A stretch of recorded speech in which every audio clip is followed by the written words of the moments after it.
Hey everybody, it's Razan here, and today we will be going over a comparison of GIMP and Photoshop.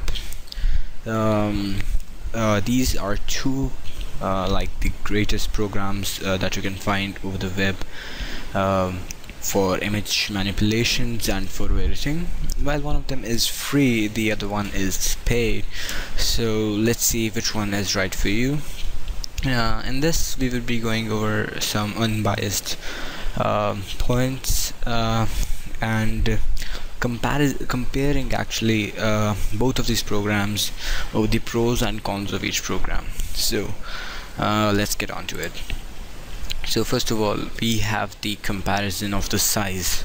The file size sometimes is one of the major deciding factors on which program that you you'd be using. For example, GIMP is at max has a file size of 90 megabytes, and with plugins you can take it to a max of 150 megabytes, while we have Photoshop, which is in the standalone application, which takes about 1.2 gigabytes of space at the moment, which is Adobe Photoshop CC 2014. It takes about 1.25 gigabytes of space, and with plugins you can take it up to 1.50 gigabytes of space. So for example, I have a hard drive of a terabyte. I can keep Photoshop and GIMP both, but if you have a smaller hard disk, for example of a 250 gigabyte hard disk, you might want to consider using GIMP because Photoshop is like a heavier application, and GIMP is just a 90 megabyte small app. Also, if you are running low on space, your computer can significantly slow down, and it may affect your overall user experience in the ergonomics section. After that, we will move on to stability. GIMP can run on almost any system or any computer that you throw at it. It can run from the highest specified computer to a lowest specified computer. For example, if you don't even have a graphics card, you can still run GIMP. But Photoshop, the requirements are a bit high. For example, you need 2 gigabytes of RAM, which is kind of like basic these days. You need 2 gigabytes of RAM. You need a good processor to have it run smoothly on your computer, while GIMP can run on any machine, may that be a supercomputer or a little computer that a 10-year-old has at his home.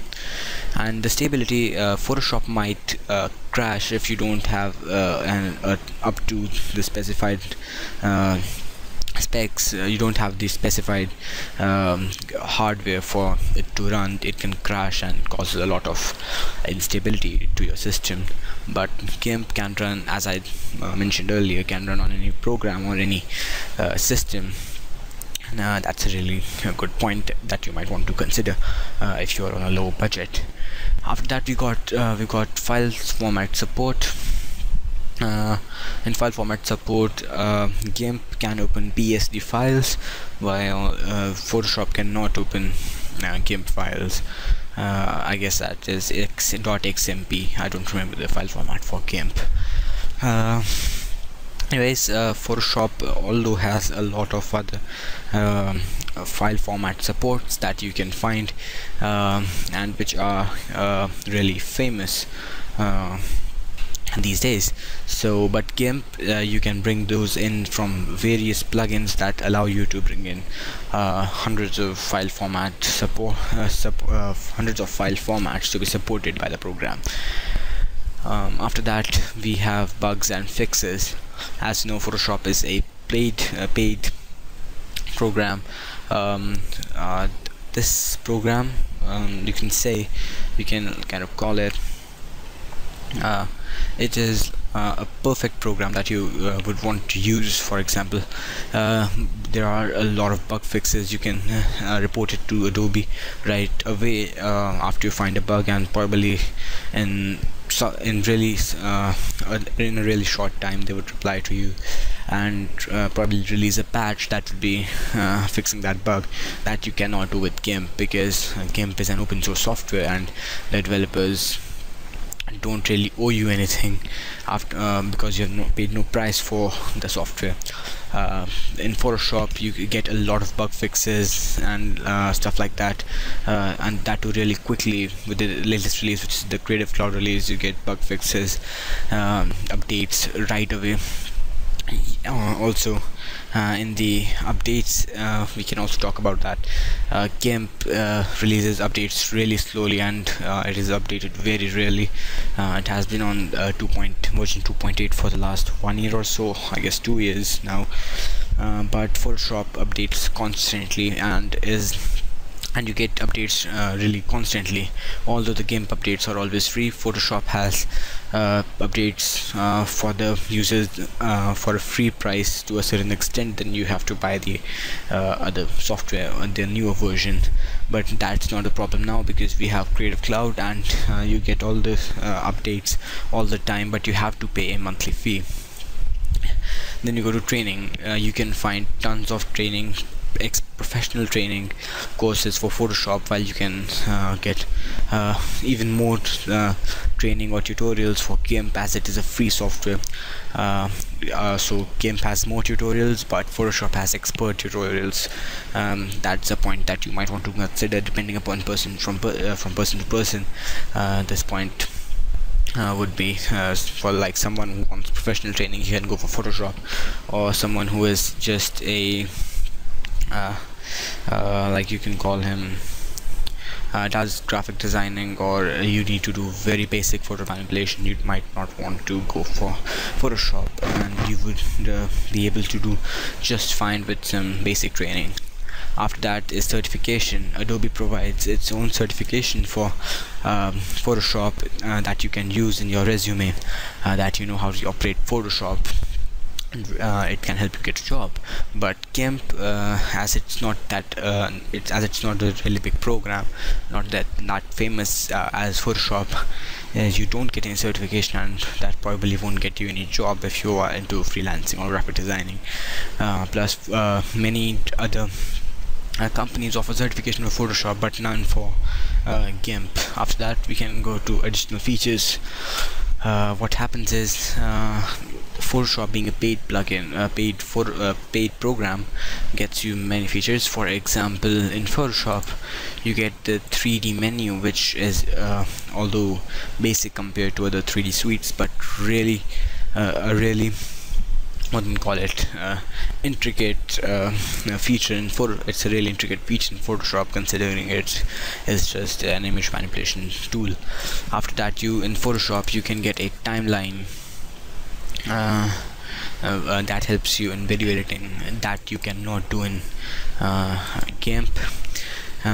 Also, but in GIMP you get some tools that can do something right away that you cannot do in Photoshop in that much amount of small time. For example, GIMP has some tools that can really increase your workflow compared to that of Photoshop.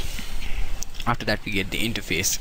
Now in this, Photoshop has a really huge point, as the interface is a lot streamlined, everything is in its place, and although it is customizable, but everything is in its place, and you can access everything on your fingertips. Although in GIMP the workspace is, whatever you call it, it's a bit scattered.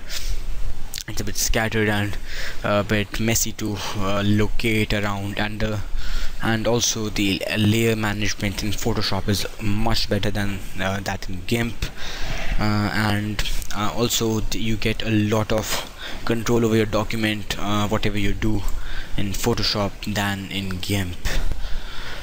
Then we go to the pipeline feature, which is the syncing capability between two or more applications, and in that Photoshop gets a really huge point, as it can It has a great pipeline between Illustrator and Photoshop and After Effects. All these can circulate their files between each other without much work that you cannot do in GIMP. After that, we have the compatibility. In this, GIMP has a lot of potential, like opposed to Photoshop, because GIMP can run on like any obviously like literally any operating system from a Mac to Windows and even Unix, whereas Photoshop supports only Windows and Mac. So that is a really big advantage that GIMP has over Photoshop, considering its compatibility. After that, we come to the last point, which is the price. The price of the programs. If you want the Creative Suite application of Photoshop, you have to pay $1,000 for that. Whereas in the Creative Cloud, you have to pay around $10 to $30 for every month for the Creative Cloud version of Photoshop. Whereas in GIMP, you get all the updates, all the downloads, and every bug fix for free. From the download to the update to the fixes, everything is free. And GIMP, you don't even spend a cent and get a really capable image manipulation program. While after this comparison, as we have gone to the main points, it depends upon you what you might want to look after in both these programs, what you are going after. If you want to use one for professional use, well, I guess Photoshop is the one that you might want to look at, while GIMP is a really great and really good tool for someone who is a hobbyist or does this stuff for his hobbies or anything else, because GIMP provides you a lot of features, and that too without a heavy price tag. So it finally depends upon you, what are your needs. So tell me in the comments below that which program you prefer. Is it GIMP or is it Photoshop? And also in Photoshop you can get like free training after you have bought the software, and in GIMP you can find hundreds of tutorials covering all this stuff, but in Photoshop you can get certification for that training. In GIMP you cannot. Also the feature that GIMP boasts over Photoshop is its plugin compatibility. You can anyone can develop a plugin for GIMP, while that cannot be done for Photoshop. There are more plugins for GIMP than there are for Photoshop, because it's an open source and it's an open source software, and anyone can edit the code if anyone likes to do that. Well, here we end our comparison, and I hope you enjoyed this video. Please tell me more. Please tell me how you like this video format that I have chosen today about comparing two or more softwares. And by the way, I released a preview of a tutorial which is on my YouTube channel. On this channel, the last video, which is a future tutorial preview of After Effects, that tutorial might not come in near future, because I don't know why Element is acting weird with After Effects 2014. It worked fine on After Effects CC, but it's working it's giving me some hard time in After Effects CC 2014. So please be patient while other tutorials will be on the way. That tutorial, the one I have released a preview of, may take some time to be released. Anyways guys, please stay tuned in for more Photoshop tutorials, After Effects tutorials, Illustrator, Sony Vegas, Dreamweaver, Edge Code, Cinema 4D tutorials, etc. And I hope you enjoyed this video guys. Please like this video, share this with your friends, and subscribe to my channel for more fun stuff. Thanks for watching guys, and we'll see you next time.